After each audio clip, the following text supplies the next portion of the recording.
The Resilience Across Borders podcast is intended for education, support, and inspiration. I am not a psychologist or a medical doctor and do not offer any professional, medical, or health advice.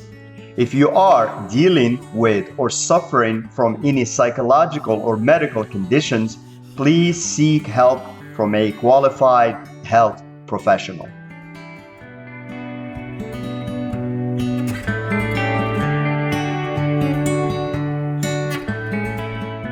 Hello and welcome back to Resilience Across Borders podcast. I'm your host, Rashid Zahidi, and also author of the Emo Gym Journal, which helps you stay focused on your priorities and institute better habits. In today's episode, we will talk about the rise of emotional outsourcing. In other words, depending on social media, AI, and the influencers to tell us how to feel.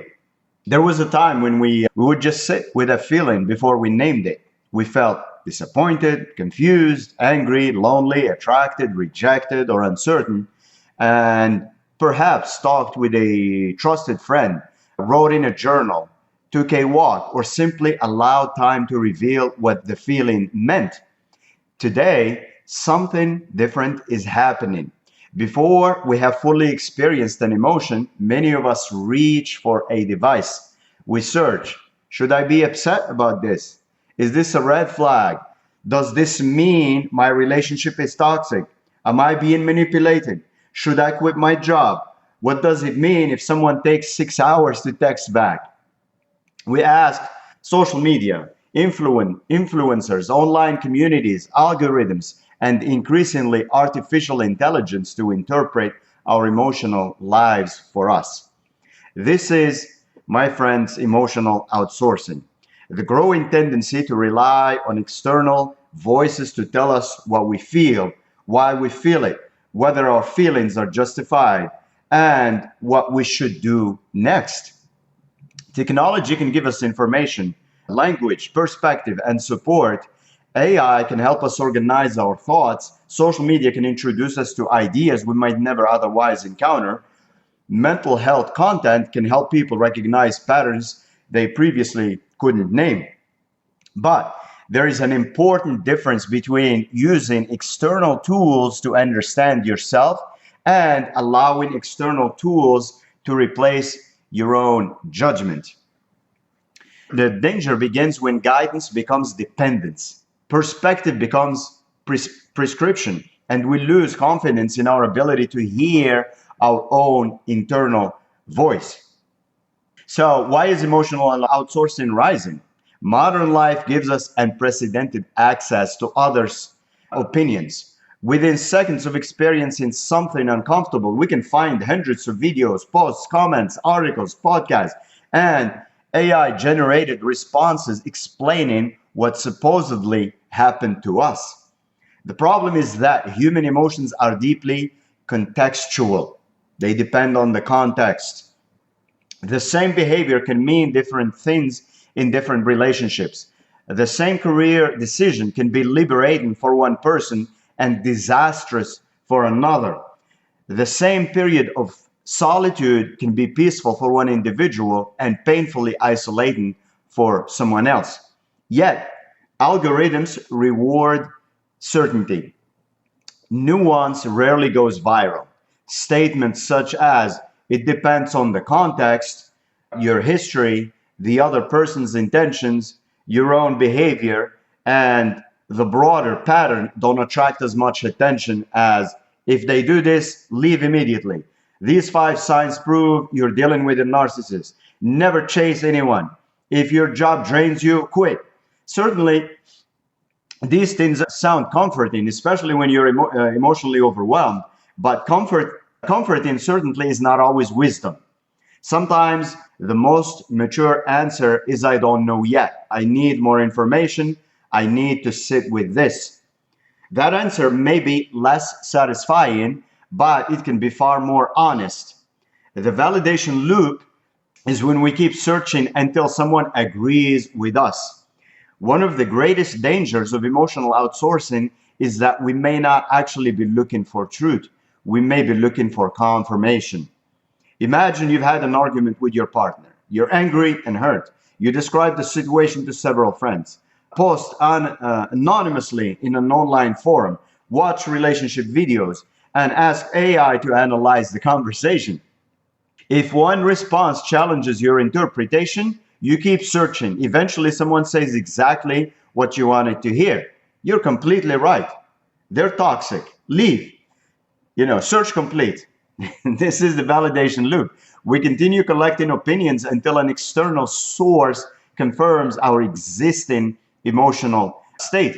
The problem isn't seeking another perspective. Outside perspectives can be incredibly valuable. The problem is confusing agreement with accuracy.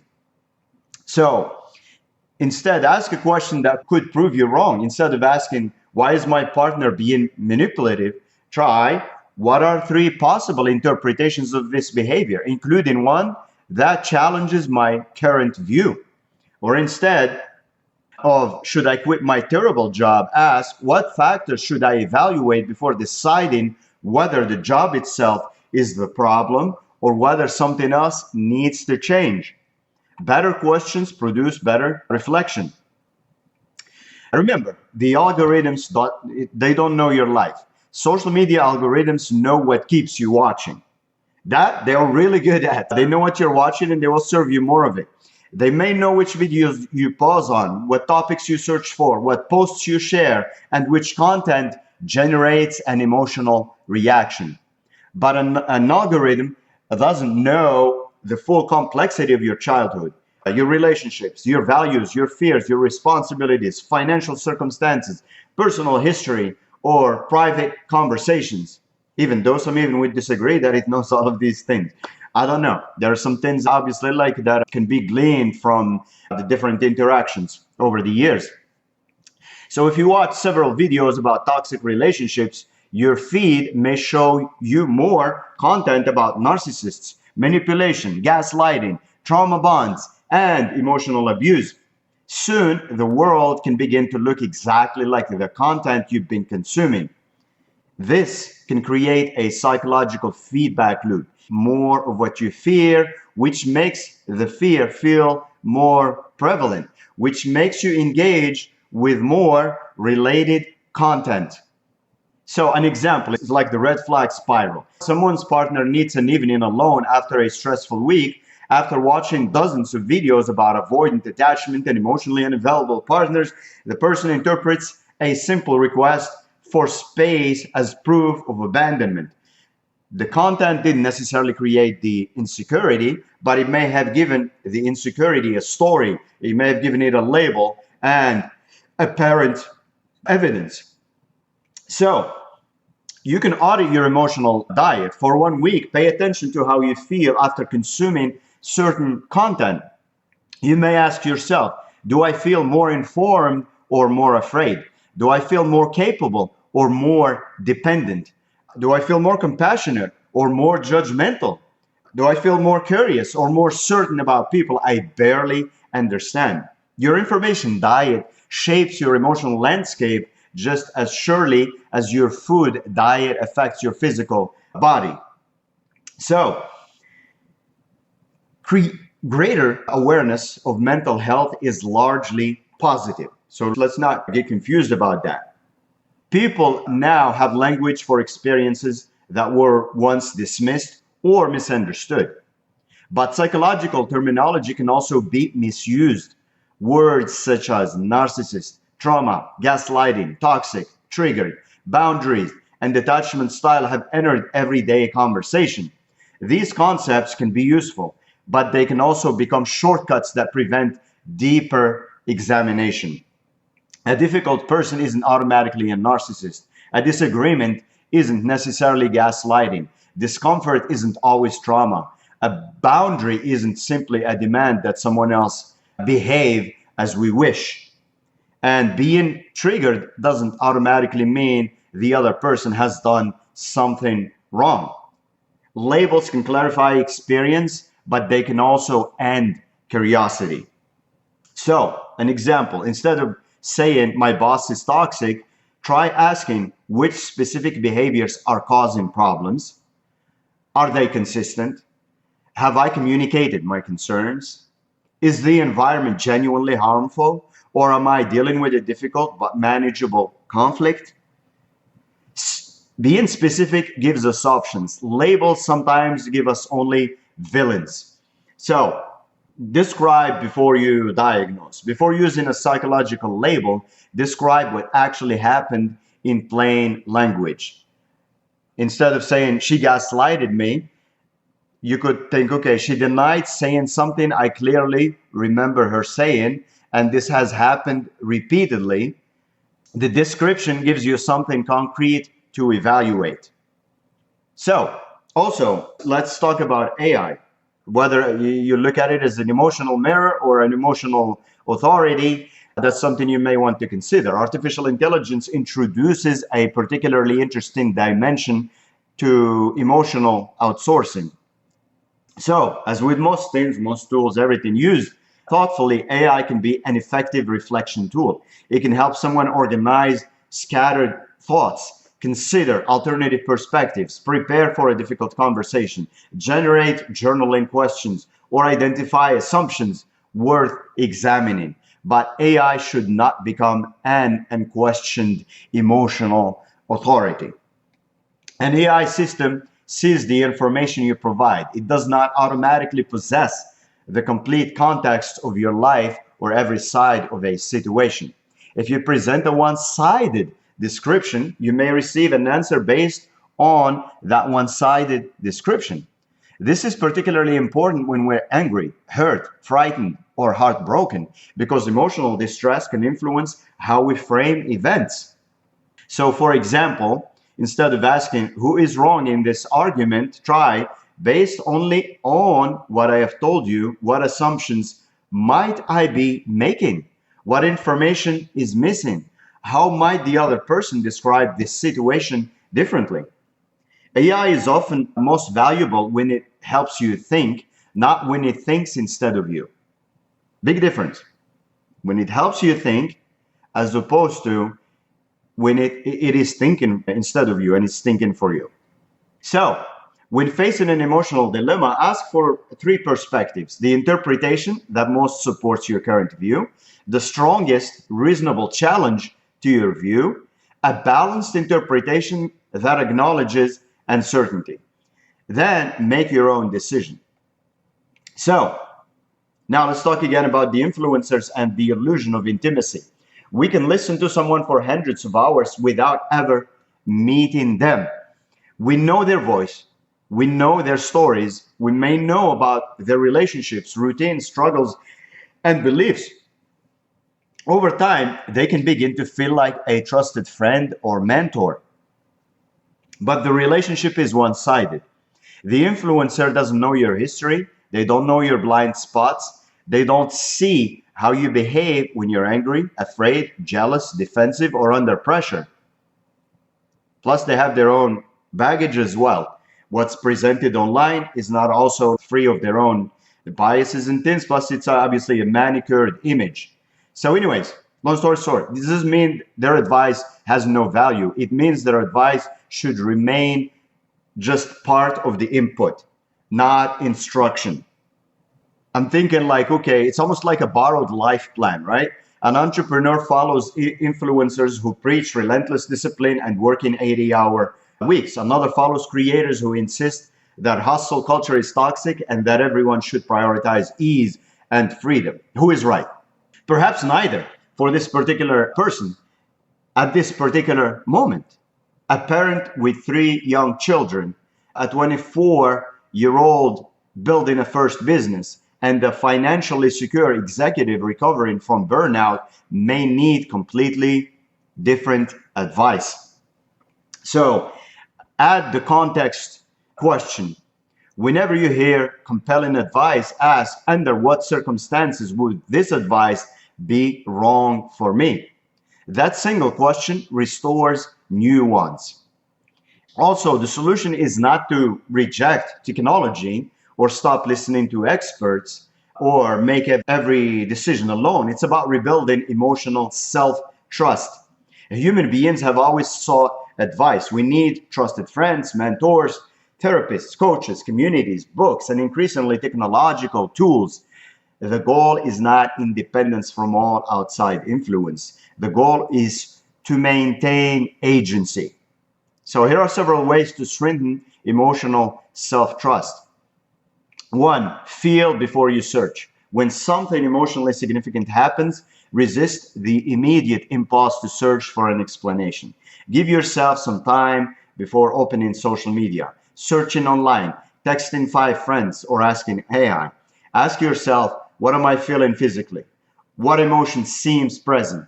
What happened before I started feeling this way? What do I know for certain? What am I assuming?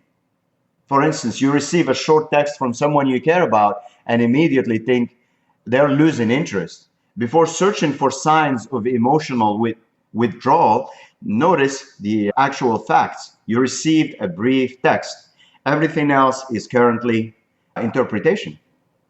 So you can try a 20-minute rule. For emotionally charged but non-emergency situations, spend 20 minutes reflecting before seeking outside opinions.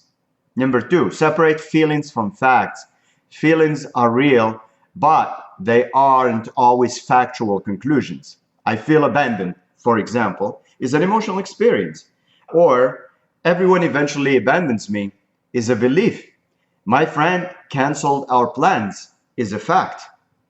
Learning to distinguish among the three can dramatically improve emotional clarity.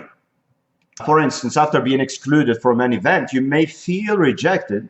That feeling deserves acknowledgement. By concluding that nobody values you turns a specific experience into a global judgment.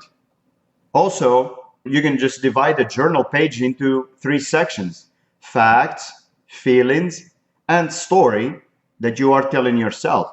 And then write honestly in each column. Number 3, seek perspectives, not verdicts. When asking for advice, resist turning another person or an AI system into a judge. Instead of asking, what should I do? Ask questions that increase your understanding so you can make the right decision and an informed decision. Example, if you're considering ending a friendship, ask, what patterns should I examine before making this decision? Rather than, should I cut this person off? Also, get no more than 3 thoughtful perspectives before making a significant personal decision. More opinions don't always produce more clarity. Sometimes they simply produce more noise. So number 4, practice tolerating uncertainty. One reason emotional outsourcing is so appealing is that uncertainty is uncomfortable. We want to know, does this person love me? Will this relationship work? Am I making the right career decision? Will I regret leaving? Sometimes there is no immediate answer. Emotional maturity includes the capacity to live temporarily without that answer, without certainty, and give it time.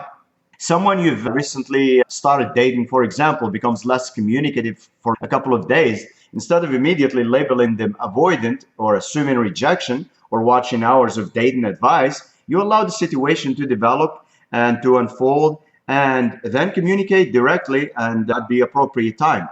That's if you need to. Also, practical use is to replace, quote, I need to know now, with, I can gather more information before deciding what this means. Number 5, strengthen direct communication. We sometimes ask the entire internet what another person is thinking rather than asking the person. Why did he do this? What does her text mean? Why is my boss acting this way? The internet can offer theories. The person involved may be able to offer an answer. So for example, instead of sending screenshots of an ambiguous text to 5 friends, respond, I am not sure how to interpret that. Can you clarify what you mean? Or before seeking third-party interpretations, ask, is there a respectful question I could ask the person directly? Number 6, develop an internal advisory board. Imagine that you have an internal board of advisors consisting of your values, experience, intuition, reason, and long-term goals. And part of that advisory board is your future self. So before seeking external guidance, consult this board. Ask, what do my values suggest? What has experience taught me? What is my intuition noticing? What does logic say? Which choice best serves the person I want to become? So for example, you receive an attractive job offer with higher pay, but a culture that conflicts with your values. Social media might glorify the salary or tell you to reject corporate life entirely. Your internal advisory board asks a better question. Which choice best fits my priorities, my responsibilities, and ambitions, and definition of a meaningful life right now? So, for any significant decision, write your answer before asking anyone else. You can change your mind later, but first discover what you actually think. Start with that first. So again, the goal is not to stop listening, it's to stop disappearing. Social media isn't inherently the enemy. Influencers aren't inherently untrustworthy. AI isn't inherently harmful to emotional development. These tools can educate us, connect us, challenge us, and help us articulate experiences we struggle to put into words. The deeper question is whether we are using these tools to expand our thinking or escape the responsibility of thinking for ourselves. So there's a difference between saying, help me see what I might be missing, and tell me what to believe. There is a difference between help me understand this emotion and tell me whether I'm allowed to feel it. And there is a difference between give me perspectives to consider and make this decision for me. Perhaps one of the most important forms of resilience in this digital age will be the ability to remain open to information without surrendering our agency to it. To listen without blindly obeying, to seek advice without becoming dependent on validation, to use technology without losing touch with intuition, to acknowledge emotions without turning every feeling into a diagnosis, and sometimes to resist the urge to immediately search, scroll, ask, label, or analyze, and simply sit quietly long enough to hear our own voice again. Because the most important question may not be, what does the internet think I should feel? It may be, before anyone else tells me what this means, what do I actually notice? What do I actually feel? What do I actually believe? And what do I actually know?